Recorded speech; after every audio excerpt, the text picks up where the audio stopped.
Hey, everybody. Welcome to episode 3 of Podcast to Glory, an Age of Sigmar podcast.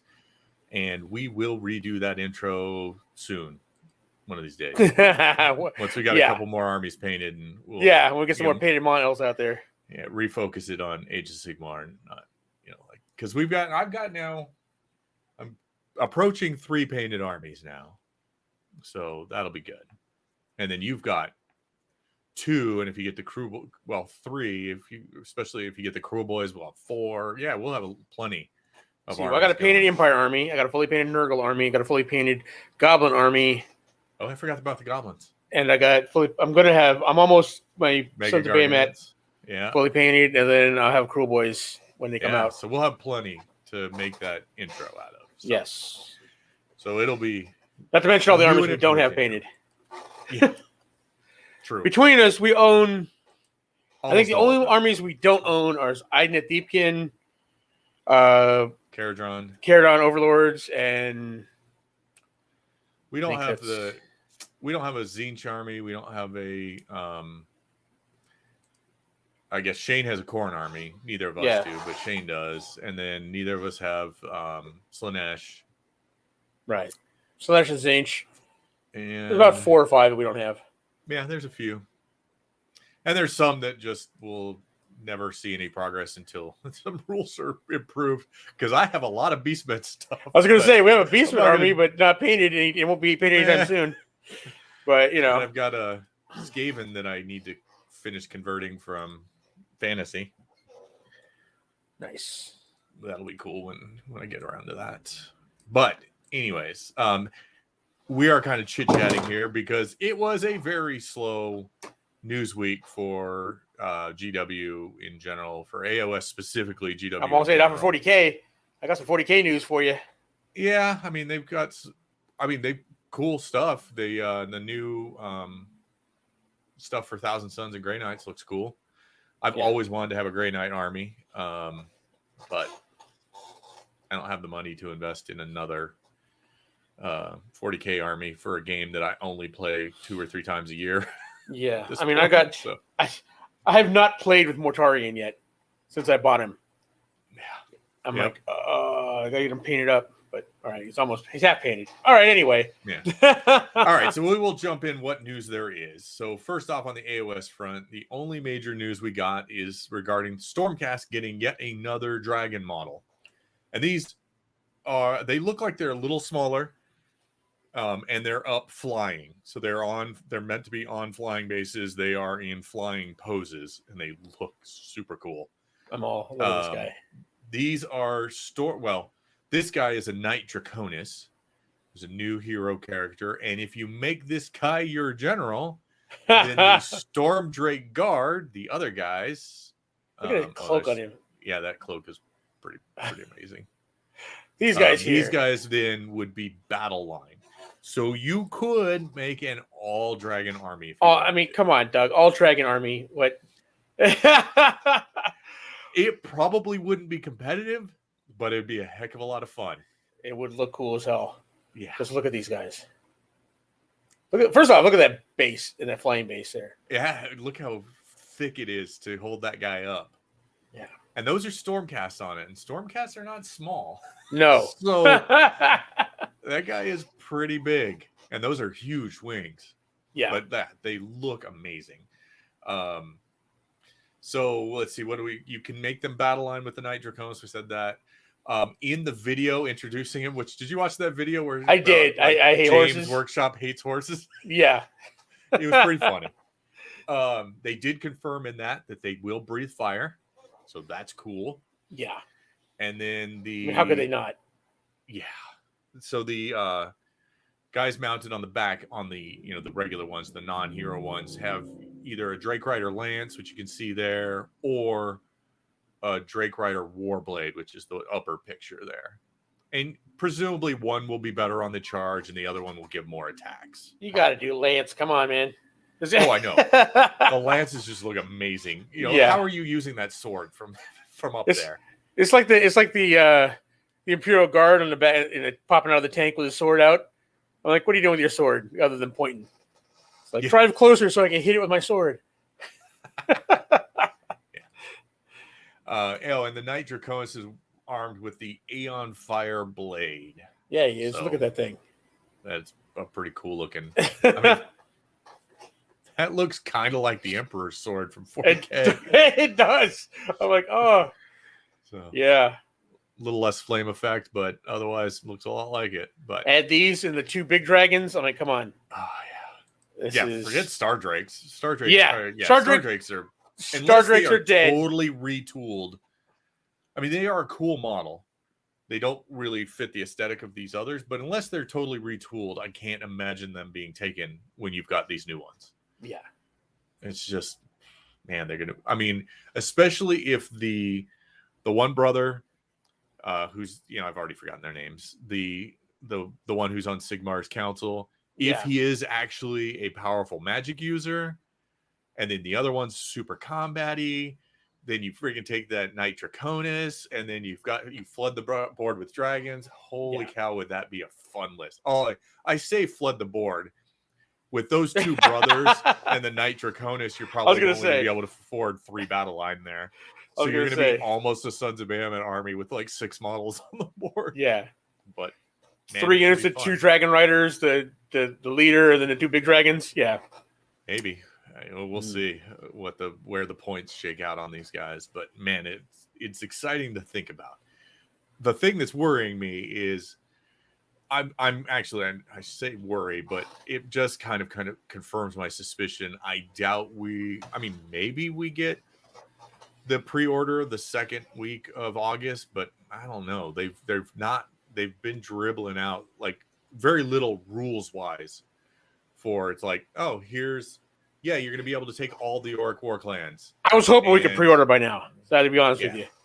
This weekend I was hoping. Yeah, because you're like, I want to get this stuff painted so I can take it to SoCal Open. I know. I don't even know what army. I don't know. Until the Cruel Boy book comes out, I won't know if I'm taking it to SoCal, whether or not what I need, first off, other than my 2 Dominion boxes, what I'm going to want, and if I can get them painted in time. Right. So, or I'm going to take Sons of Bahamut. Yeah, at the very latest, at the very earliest, 14th would be the first pre-order day leading to it coming out on the 21st.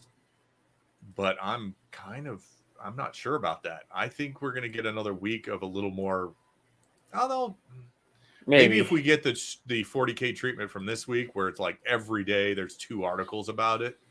Yeah. One about Stormcast and one about the Cruel Boys, or the Warwick War clans, then maybe they'll be ready for 14th, and then we get them on the 21st, so it'll still technically be in August like they said it would. Right. But they've also gone silent on Warhammer Plus, which was supposed to come out this month sometime too. Right. I know. I'm like, they're come on now. Quiet on that front. Well, even though you can't order my Cruel Boys book this weekend, there is a pre-order up this weekend for Hexfire here for you 40K fans out there. Pre-order for Hexfire box, Thousand Suns versus Grey Knights. I mean, hot psychic on psychic action here. Or psychic on, people that hate psychic powers, but people who love psychic powers and use a bunch of it, and people that hate psychic powers and use a bunch of it. But they all have psychic powers here. So this box here is going to retail for $170, and it comes with, the Grey Knights get Caecilian Crow, the new Caecilian Crow model, right? Yeah. Who is, I didn't show you, didn't have him in here, but they showed him before. Who is awesome? This badass right here with that cool sword. So you also get 10 Strike Marines, and they can be built as either Purifiers, Interceptors, or what's that? Is it Purgation? Is that the other one? The third one? Yeah, I think that's their heavy weapon squad. Yeah, the Purgation squad, right? I don't know which one is which. It's been so long since I played Grey Knights that I don't remember what is what. Yeah, I think the Purifiers use the Psy Flamers and the other use the Psy Cannon. Right. But it's like you said, it's been a long time. Purifier Interceptors or the Purgation, and they get a Dread Knight. So you get the mech. Yeah, so this is what, like $120, $130 worth of stuff just on the Grey Knight. Just on the Grey Knight side, yeah, exactly. And then we got the Thousand Suns side, who has the Infernal Master, who is awesome looking. He's got his power swirling around. I wish I got a close up of him, but he's awesome. You also get a Zangor Shaman and 10 Zangors, which I don't know why they're throwing these. Your only shot at Beastmen is getting the Zench Beastmen. They're the only ones that are actually worth anything at this point. Yeah. But these Zangors have a 40k pistol upgrade. So they're the same Zangor models in Age of Sigmar, but they're going to come with a sprue of pistols that fit the models. Nice. So, and you get 5, and who could forget the 5 Scarab Occult Terminators? Because wow. Yeah. But here's the thing. The Thousand Suns, and I don't know much about they just started putting out the Grey Knight stuff. I think that's going to be next week for all their previews.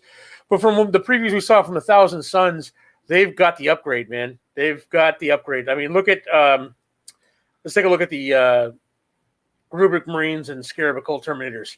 Okay, so first off, you have to take Terminators and Marines, right? You can't have more cultists or Zangors than you do units of Marines or Terminators. So you have to have them, right? Which makes sense. But they all have more wounds. They give them the additional wounds now, right? Right. Okay. So they all have the additional wounds, and they didn't change all his dust, which everyone assumed they were going to nerf all his dust, right? Because it's just badass, especially if they're going to give him more wounds.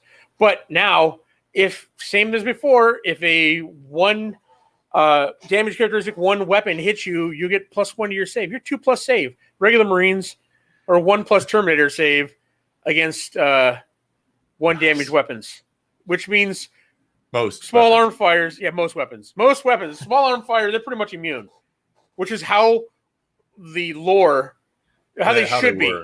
Yeah. Before, yeah. I mean, they're suits of dust.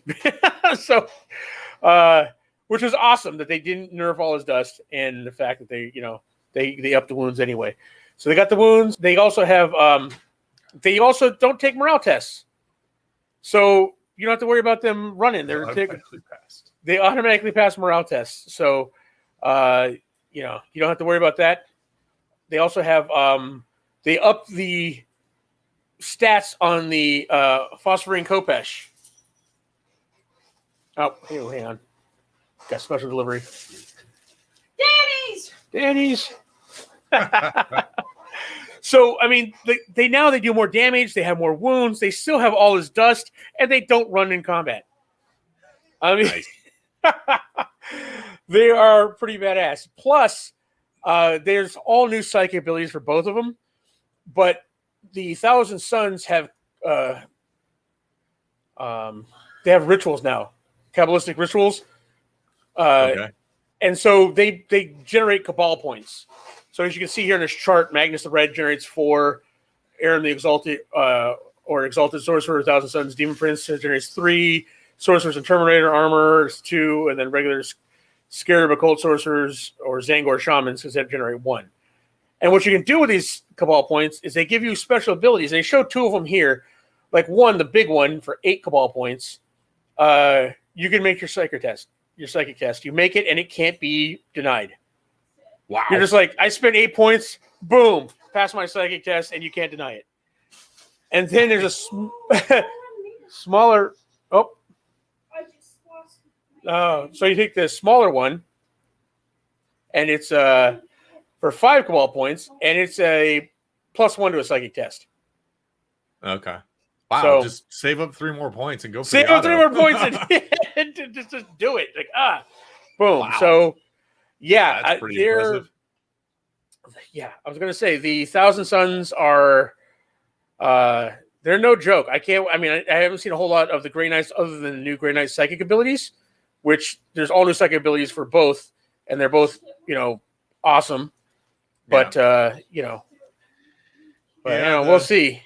Thousand Suns were the one, Trader Legion that I was like, oh, that'd be cool I'd get into them. I had Emperor's Children at once because I liked their color scheme. But then I was like, I read, the freaking, the novel from the Horus Heresy about Fulgrim. And I was like, all right, never mind. I don't care about. I don't care about you anymore. You had such a horrible fall to chaos that Yeah. it was just like, meh. Exactly. Got animal interference over there. All right, so there. All right, so what else do we got, Doug? What we got going on? So the other kind of news I wanted to hit before we get into our deep dive was some event news. And we have a couple of events coming up here on the West Coast. One is, they're both grand tournaments. There's probably the grand tournaments. Yeah, I was going to say 2 grand tournaments. That is 2-day, your multiple day, usually 5-round tournaments. The first happens next week. Next weekend, it's the 14th and 15th of August here, and I will be there. And it is the Old Town Throwdown 2 in Valley Center, California, which is about 20 minutes north of San Diego. Yeah. It's at I think it's an Indian casino up there. Yeah. I mean, it's a Harrah's, but I think it's on tribal land, so I think it's Indian casino there. The other one that we're all going to is the SoCal Open on October 23rd and 24th. And if you are interested in going to that, get your tickets, because they sold like a third of the Age of Sigmar tickets, I think, or no, a quarter of the Age of Sigmar and like a third of the 40K champs on the first day. So now it's likely that the 40K is probably sold out by now. And I was gonna say 40K probably goes quick. Is probably over half sold at this point. So don't delay if you want to go to that. You definitely go get your tickets from Frontline Gaming. So if you go to frontlinegaming.org, you can pick them up there. But yeah, we're going to be there. Those are always fun, big, like 50 plus people. Really good scenery. Five games, 5 rounds split over 2 days. It's really cool. I like it a lot. So I'm really and then we're getting a grand tournament here at home here next month. In actually the month after SoCal. In November. Yeah. So once we have more details about that, we'll let you know. But that's going to be here. We might actually have the organizer on the show to talk about it. Yeah. Speaking of tournaments, though, Doug did go to a tournament last weekend, and I got to tell you, there was a lot of stiff competition out there. We saw, there was Nagashes and Archeons and what's the dwarf? Oh yeah, we had a couple of Go-Treks. Yeah. So Doug walked in and Brathy. he's like, all right. Doug's all like, you know what? I'm a better player. I've been playing with my army more longer. I think I got the stronger army of the two of you. But only one of us walked away with a prize. I won myself a Bellicor model on the random drawing because Doug totally did better than I did in the tournament, but not by much. But not by much. It helps to have a name. Last name winds up in the middle of the pack here. But this is a model. I got to say, this is a model I've always wanted. Right, I have the old little one. This model is so awesome. I wanted to paint this model ever since it came out, but I couldn't justify paying for this model because there's nothing I'd use it in. Yeah, right. It's not like you run a Slaves to Darkness army right now. Right. I could field one, yeah, but now I have it. I can paint that up. Of course, that's gonna have to wait till SoCal Open painting is all done. Yes, right. All right. Well, thinking along the tournament scene, let's dive into shooting, and specifically whether or not shooting is all that. So at the end of the second edition, I made a video on this channel where I bemoaned the shooting in AOS. I said, GW has to do something to fix it. Well, this is right after. Yeah, he bemoaned it right. He made that video right after he played my Empire Gunline army. But never throw that out there for context. Not only has GW not reduced the amount of shooting, they've upped the ante and introduced Unleash Hell. Yeah, which is a significant deal. I ran into that in this tournament, and man, it can do a lot. Yeah. But is shooting as bad as I made it out to be in that last video? Let's kind of look at this, and I'll say my opinion currently is Sometimes it depends. I know that Nice. it's annoyingly vague, but Hmm. shooting can be oppressive, but not always. So let's talk about that. Okay. All right. Do you want to talk about it being annoyingly vague, or do you want me to clear it up for you? Well, I can make it a little less annoyingly vague for you. Yeah. But yeah, I mean, okay. Look, we talk about it here. It's good against some and not against others, right? I mean, Right. Age of Sigmar is a rock paper scissors army, right? Some things work against good against others, and the ones that tend to be designed towards a middle of the road, good against everything, doesn't tend to be. It doesn't. So, you know, it's just one of those things. It can be devastating against some armies, not so much against others, but it's also elevated armies like the Caradron Overlords, which were low to middle tier armies in second edition, to one of the upper ones now, thanks to the shooting rules for third edition, and just some of the reaction stuff you can have. The fact that the Unleash Hell stops the unwanted charges. You know, you got to think now before, and it seems like everybody we saw at that tournament had a gun line in the back there just for that. They had at least one unit that was there to unleash hell from the charge. And if you want to dislodge somebody from an objective, that's something you're gonna have to deal with, right? Yep. Yeah, it's really weird because you could have like say 30 Lumineth Sentinels, the Venari Sentinels. That could be super good at just chewing something apart when it charges you, taking that unleash hell or, pinpoint, killing something you really need to be dead. But at the same time, you could get, charged by something that can weather, or, charged by, say, a screening unit that ties you up from not doing that, not being able to shoot at what you really want to shoot. Then the big tough unit comes in and, tangles with you. So it's kind of, there's a lot of give and take in the game now, where there's people who are super powerful magically, people who are super, super in your face, like hitting you in close combat. People that are super durable. Shooting you. Yeah, people who are super durable, giant, the Mega Gargants. A lot of people will put this in game terms. They're like the Mega Gargants are a DPS check. Can you kill them fast enough to get back on points? Because they can walk onto the objectives and just park there and score every round. And if you can't kill them fast enough, you'll fall behind. And not be able to. You really got to focus to bring those things down too. So right. So not all shooting is, especially nowadays. And let's kind of get back here on track, make sure I'm hitting all my points. But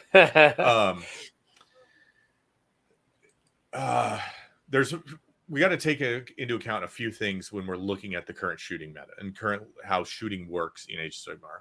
One, nowadays, nearly every army has been given some level of shooting, which was not always the case. Some super effective shooting, some not so.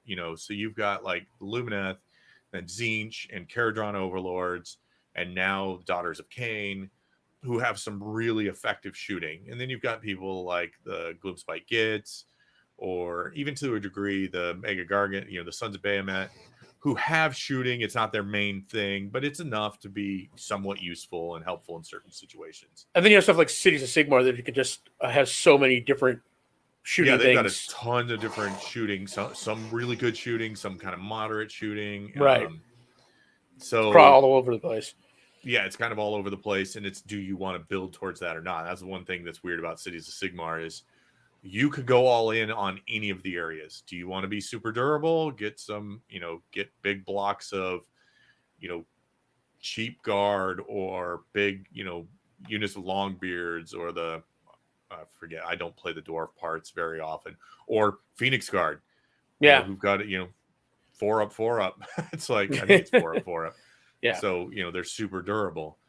Or you can go I'm taking an all gun line, or I'm going to take, I'm going to go the which is the city that's the magic user one? I want to say Hammerhall, but I don't know. Hammerhall's the banner one. Yeah, What's the banner ones. anyways, they have a Greywater city Fast is the shooting, and they have the run and shoot, yeah. one, and then so they have all of those different. So it's kind of a cool army that's a big toolbox that you can just go, this is the direction I'm going. Yeah. Yeah. Especially now with the new Stormcast Eternal stuff coming out, that's gonna relook at your Age of Sigmar army. Yeah, the cities of Sigmar can now have you can have a storm keep that flips the script on the cities of Sigmar and take them as the coalition guys. Yeah. But another thing is a lot of the truly effective shooting are relatively elite units. I mean, I like handgunners are one of the cheapest, really effective shooting units you can get. However, they require the extra investment in a hero to buff them up, because on their own they're just good. Luckily, the hero's cheap. Yeah, but when you include the price of the hero, they then jump into that elite price range. But they do get the Unleash Hell for free, though. Yeah, it's a free command point there. So, but a lot of those shooting guys, they cost a bit. They cost a good chunk for 10 guys shooting. But that means that they're likely outnumbered on the board. And even abilities like Unleash Hell may be less effective if the opponent can swarm you with chaff units to just suck up the fighting, because you're locked in combat with chaff. That's that you can't kill. You kill one unit on the charge, but another one locks you up, keeps you there, or lets the really important unit charge you and get you into combat where you're not nearly as effective. Yeah. That can whittle away your shooting really quickly. And lastly, most shooting units tend to be relatively fragile. So they're vulnerable to counterplay by opposing shooting units, magic, or fast-moving melee units. Like I fought a sentinel, a 30 sentinel list, and I was able to go first and cut them down by like a third before they even got to go. Yeah. And then by making sure that I, cut off their ability to pump up their, to get their power of Hish off, I was able to kind of weather their shooting attacks. Yeah. And their Daughters of Cain, I charged them with my Mega Gargant, and they peppered the heck out of him, but he made that charge. Yeah. And so, at that point it was done. Right. So there are certain units that are just going to get in there and beat your shooting units to crap. Yeah. There are not a lot of shooting units that can just tangle with stuff. I think maybe the Iron Drakes might be a little better armored. The Lumineth aren't bad in that they're -1 to hit until they get, their Shining Company broken. And everybody, here's another thing that's, and I'll let you jump into this with the new command abilities. Yeah. Yeah. Well, yeah, that's true. Because that is the other factor, right? Another factor in keeping, the shooting less oppressive than what people are expecting, because it can be devastating. But when you throw in the command abilities, right, with all out defense and was it the Finest Hour? Is that the other one? Yeah, the heroic ability. Heroic ability, Finest Hours. You get those involved in there. They, up the defensive chance, right? And then plus troops now, regular troops, they can, they have a lot of stuff to, weather the storm, because they got rally to bring them back, right? Mm-hmm. And you throw something in there like the Emerald Life Swarm Endless Spell, which is cheap, right? And then all of a sudden you got a race to kill those guys, right, before they regrow themselves or destroy you, right? So you got something on an objective. You got to throw wounds into it. So it's kind of,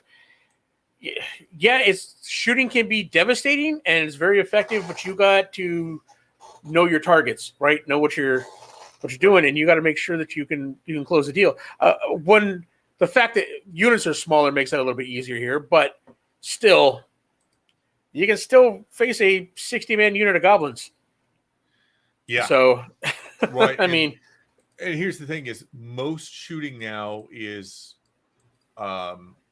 relatively low in rend, so these defense abilities are super effective against them, because if you have no rend or rend 1 attacks, then firing into normal troops that have a 4 or 5 3 or 4 armor save they're gonna absorb most of what you got, which is why some of the like the Lumineth and the Daughters of Cain shooting's a little more effective because you're gonna at least pepper in a few mortal wounds in there, and possibly the Cruel Boys.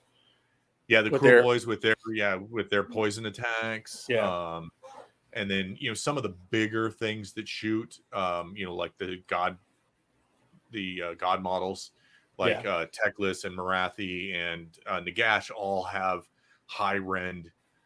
They're single shots, but they're pretty effective, and high rend. And then you've got the flying foxes with rend 2, rend 3. Some of the gate crasher Gargant with his giant boulder he chucks. Yep. Right. And the artillery from the cities of Sigmar. Yeah. Those all tend to have slightly higher rends, which are a little more effective. But then you become a calculation is, do I want to spend, for example, for Stormcast, you can spend 200 and I think it's now 225 to get a ballista, which is rend 2, really effective shooting, but for 150 points you could get a unit of guys and save those that extra 75 points to go someplace else. Right. So now it's become kind of do you want a scalpel, which a lot of shooting units are good at. I need to eliminate this one threat. I need to kill this hero over here, or I need to cut these guys down to size. And I've got a shooting unit that does that thing. Or do you want to go all in? I mean, some armies you kind of Caradron Overlords. That's kind of all shooting army. Yeah. That's all you've got is, you're going to shoot at everything. But I also played a guy this weekend who played 70 Reavers, which are the Idneth Deepkin archers, who nobody plays. Or has. Nobody really played in the past. Right.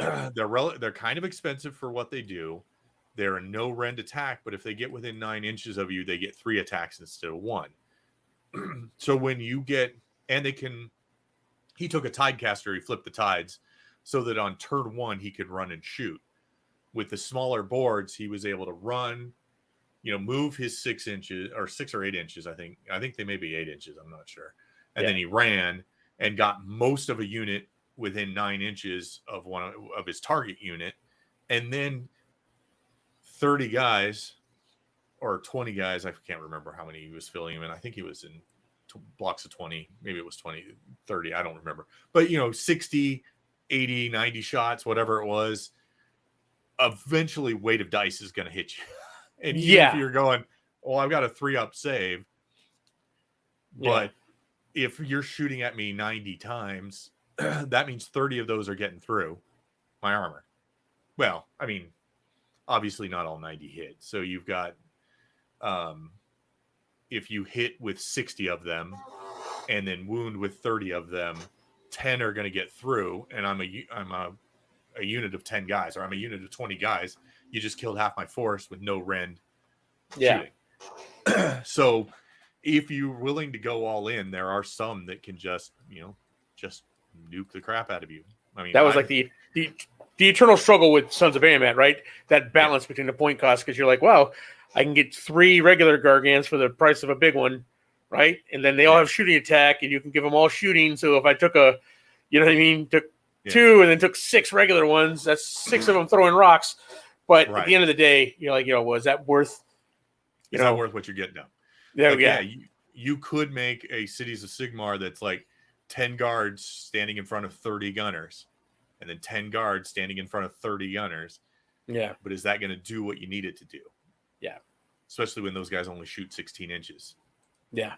So you gotta play for the middle. And this is an objectives-based game. Getting on and being able to stay on the objectives is super important, which shooting units can help you with, but they can't be the one generally who's the one sitting right out there, because they can't take the charges full in the face. They need somebody in front of them. So you can't just give everything over to being the shooting. Right, which is one of my questions with the Cruel Boys, because they tease you with that shooting Cruel Boys list, but you're like, okay, yeah, that's awesome with the poison attacks and making the Manskewer Bolt Boys battle line, but you still got to hold objectives, right? So that's why you need those. You need some gut rippers giving you the minuses to hit. You know, like scaring people with their shield so that when they come in to hit them, that they are a little more tanky because of that. And just throw Hobgrots at them to slow them down. Hobgrots to slow them down, gut rippers to hold them up, and then the bolt boys to skewer them. Weaken them, yeah. Could be fun. I don't know. Who knows how effective it's going to be, Well, now the way you can mix and match the war clans, you could actually take some brutes or some iron jaws. Just if you can stomach those big dumb ones in your army. Or just Gorgrunners. Or Gorgrunners, Park 3 Gorgrunners, head to toe, and just I just blocked off a ton of, and charge me. These 4 bolt, these 4 or 6, they come in 3s, so 6 or 9 bolt boys are going to unleash hell at you when you charge my Gorgrunners. Gorgrunners actually look cool, and they look cool. A lot of work. But here's the thing: I actually don't have Gorgrunners, but what I do have is a ton of those old. I have like 10. Oh, the pig riders. Not the old little ones, right? But the one that was the hero on the big one, and the big one is Gorgrunner size. Yeah, right. Basically. So, but yeah, I don't know, man. Shooting, like I said, I guess it all comes down to this, man.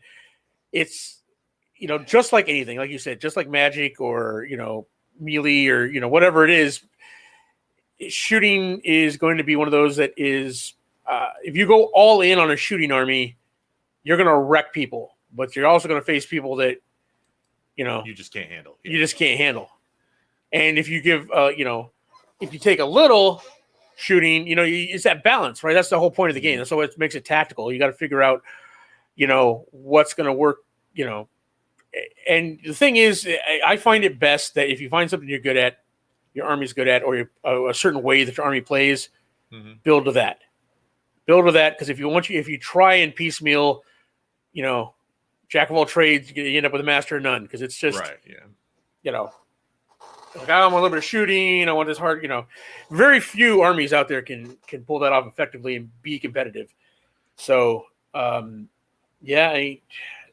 will say the single greatest thing, and this is something I knew because I had this before they had this ability back in Cities of Sigmar, is the Unleash Hell ability, right? The Free Gold Handgunners all had this ability before it was an ability. So I knew how devastating that was when I first saw it come out. I'm like, oh wow, that can be devastating. And then especially when you can deal it with something besides. Handgunners are great because they're cheap and you can get a whole bunch of them, right? Like now, because of this, I got to rework my army where instead of having 2 units of handgunners, I might just have one big block of them. Right. Yeah. Right. And that has been pretty common.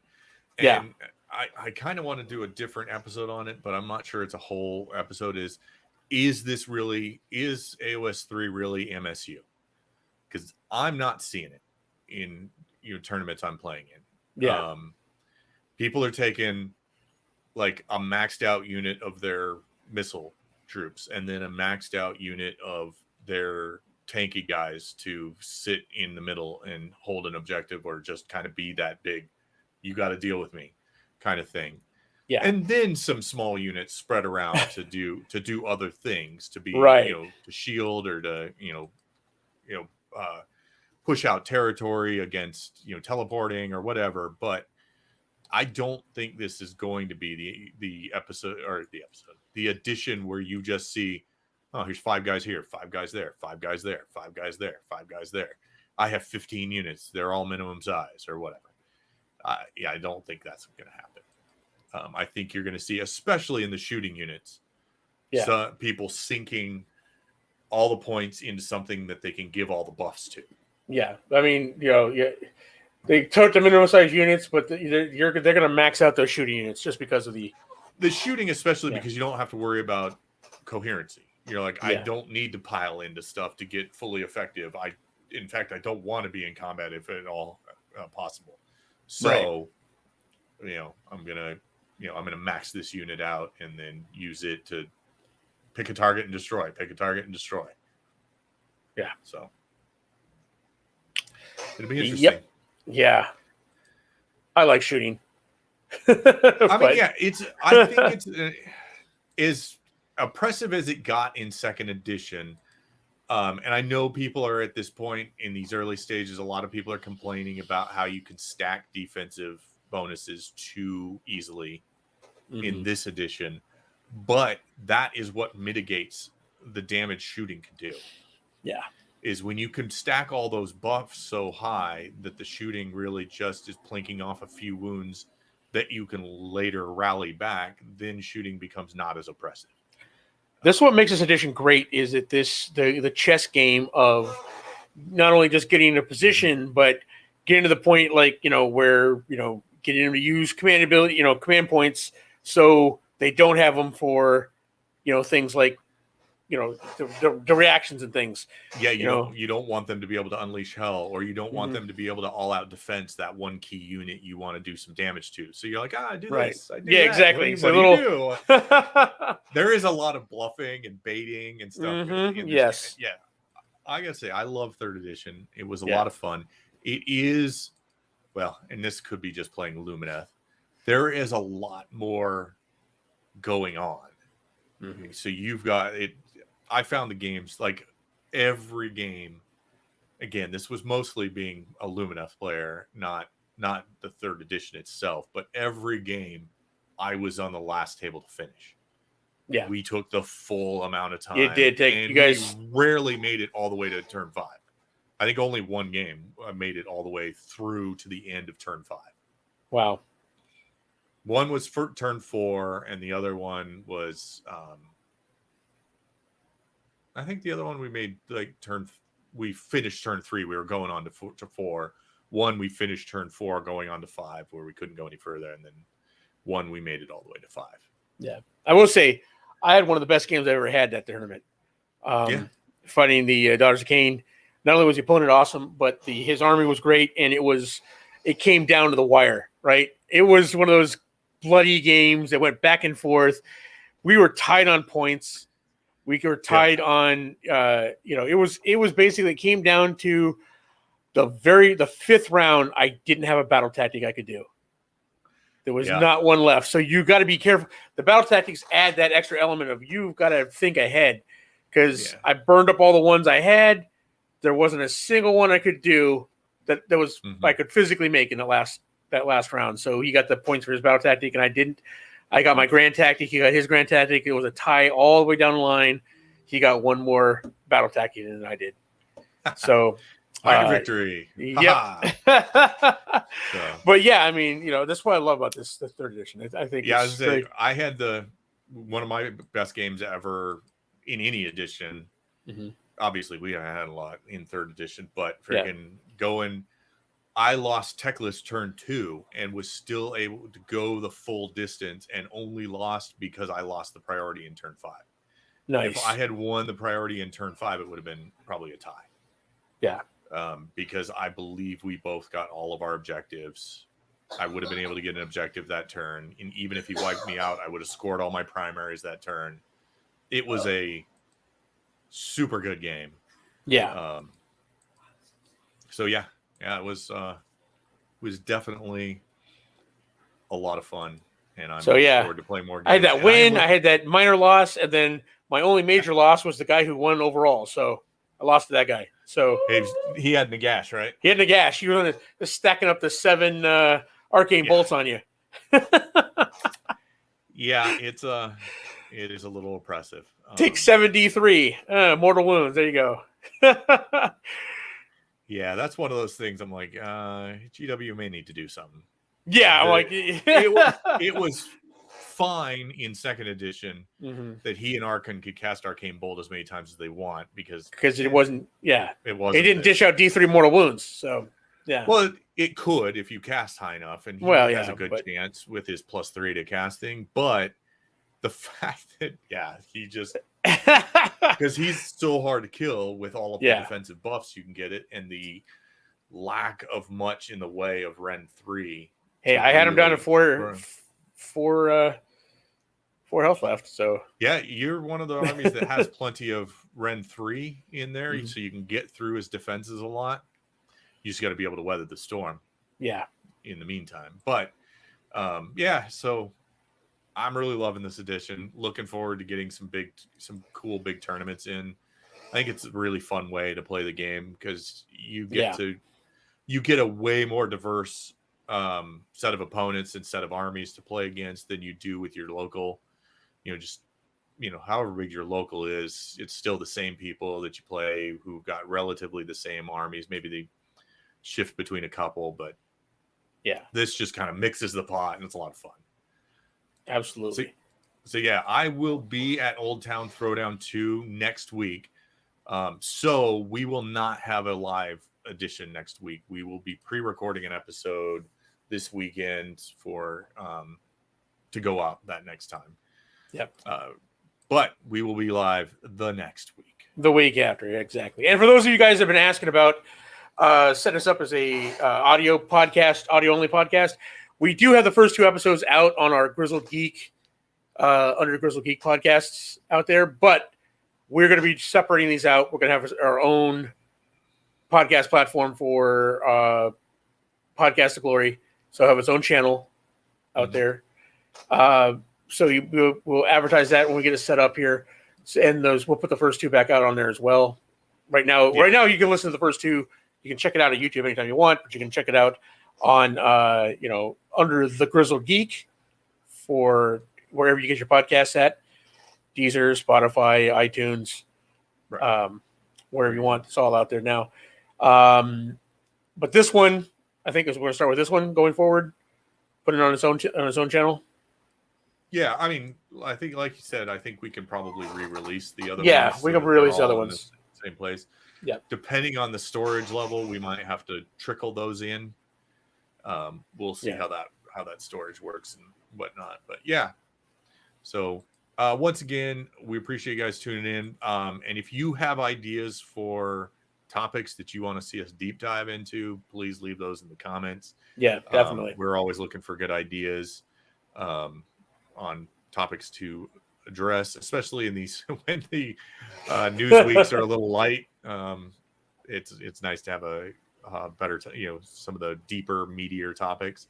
Yeah, this one was a little less meaty than I thought it would be when I first, kind of started thinking about it, but realized that, you know what, it's not as big a deal as we thought it was going to be. Yeah, is it a big deal? Not as much as we thought. Okay, so that was a quick answer. It can't. It is, and it depends. It really depends on what army you play.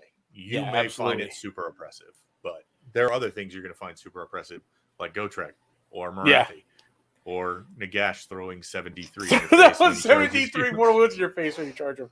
Yeah. So there's a lot out there that falls in that. Oh, that's kind of messed up. But anyways, anything else before we sign off there, Mike? Nope. I think it's saying go out there, play some games, roll some dice, guys, and let us know about it. Love to hear from you. And if you have any tournaments coming up in your local area, let us know, and we will plug them on the show. Absolutely. We want to help grow the competitive scene for Age of Sigmar, especially out here on the West Coast. Yep. But anywhere really. And if you're in the industry at all, or if you're, a professional painter, or you're tournament organizer or anything like that, and you want to come on the show and talk to us about it, let us know that too, because we're always looking for guests as well. Yeah, that'd be cool. All right, guys, appreciate your time. Thank you, and we will see you again next week. All right, we'll see you. Look at that, Lewis. All right, guys, we'll see you then. Bye.